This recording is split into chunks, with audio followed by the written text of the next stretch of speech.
Good day. Today we have Professor Lubina Palumuleni from the Northwest University, the Mahikeng campus, and she's an expert in water conservation. Welcome, Prof. Thank you so much. Just a little bit of an intro. Professor Lubina holds a PhD in geography and environmental management from University of Malawi, from Johannesburg, and she has worked at the University of Malawi. Afterwards, she moved to the Northwest University. She's a full professor in the Department of Geography and Environmental Sciences, a vast experience in supervising PhDs and master degree students. Her research interests are on problems related to land use, land cover, the application of remote sensing techniques to solve environmental problems, specifically water resources. Professor Lubina, if we look at water and sustainability, a staggering 784 million people live without basic access to clean water. This is roughly 1 out of 10 people on Earth. On Monday, the 22nd of March, it was World Water Day. But looking at some statistics, the picture doesn't look good. Could you add some more info on World Water Day? Thank you. When we look at this World Water Day, it is a day that is set aside to consider the impact of clean water in the world and to make a difference. World Water Day was established by the United Nations in 1993 as an international day to highlight the importance of safe water, and this day brings awareness to the world in terms of water crisis. Today, the United Nations Sustainable Development Goal number 6 aims to ensure availability and sustainable management of water and sanitation for all by the year 2030. Yes, if we look at that, what do you think are the implications of water scarcity? There are so many implications of water scarcity, and water is a daily and crippling challenge.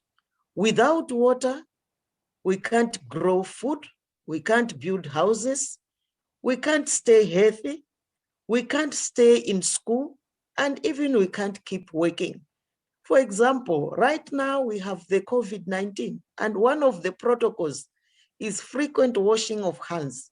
If there's no water, we cannot adhere to this particular principle. So today, we see that over half of the developing world's primary schools do not have access to water and sanitation. This is very sad. Yes, I agree with that. So water scarcity is really an issue. Can you expand a little bit more on that topic of water scarcity? When we talk about water scarcity, we are referring to the lack of fresh water resources to meet water demand. And water scarcity can either be economic water scarcity or physical water scarcity. By economic scarcity, we are looking at the lack of access due to economic barriers, preventing efficient water supply, the poor service delivery to water caused by damaged, inadequate, and old water infrastructure. When we talk about physical water scarcity, we are talking about water shortages that are caused by different environmental factors. For example, we have natural disasters like droughts. We also have issues of anthropogenic factors such as pollution, which renders water to be scarce. It is not usable.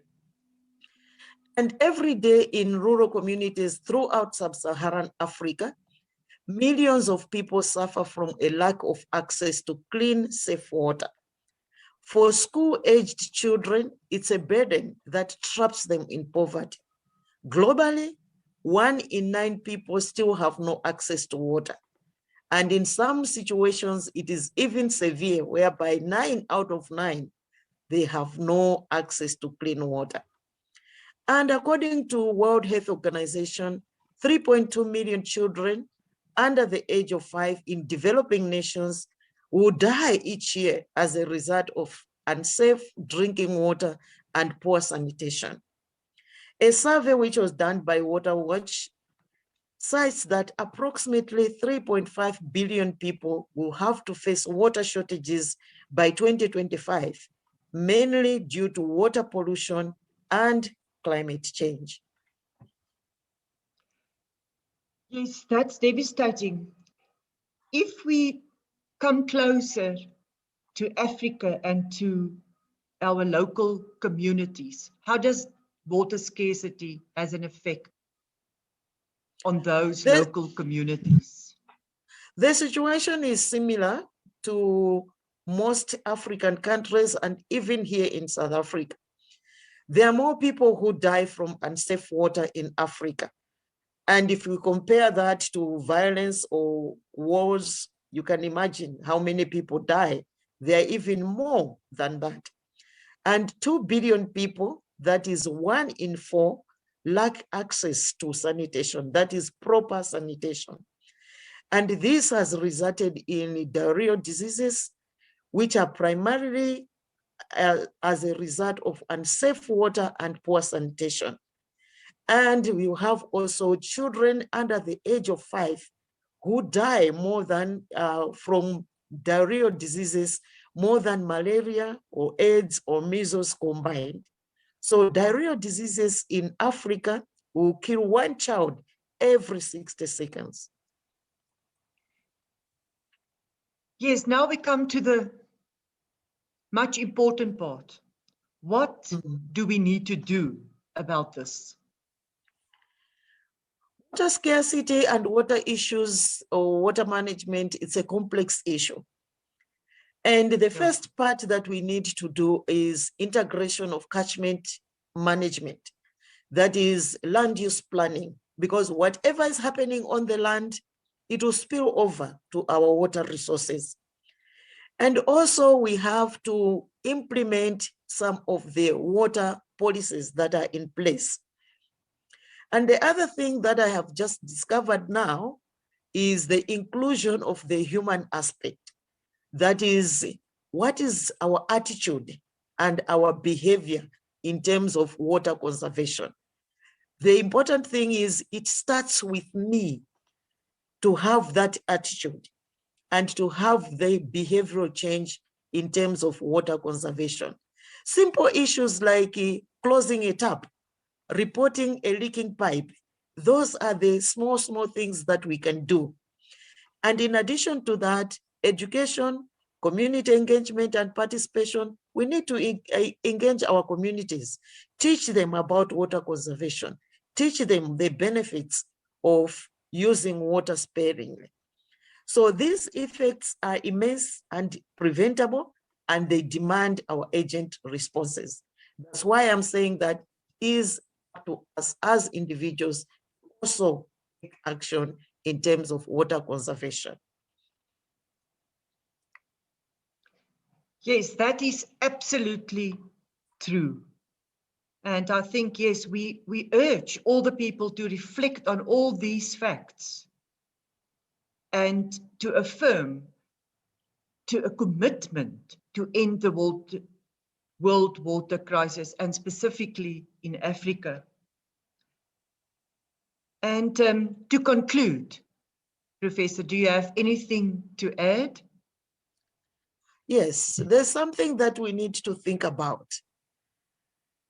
I saw this quote and it was interesting to me. It says, thousands lived without love, but not without water. So it is time to save water. And a certain person said, the environment is in us, not outside of us. The trees are our lungs and the rivers our bloodstream.